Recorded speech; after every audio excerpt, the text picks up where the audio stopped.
So karon no, naabot na dahil tayo sa itong final destination no. Abot na dahil ko sa Mount Apo guys. Sa wakas, kaabot na ako sa Mount Apo guys. Hanga kayo pero sulit. Abot na ako guys oh. Tinanan ako sa Mount Apo karon. Ako ra day isa guys, naglaag-laag. Abot na ako dito sa Mount Apo. Hanga kayo guys.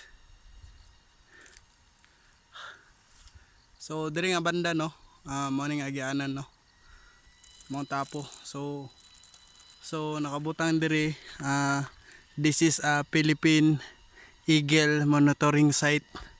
So diri nga bandan mo ang pinakataas nga area no.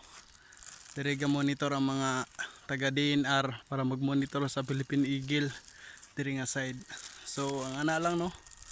So what's up?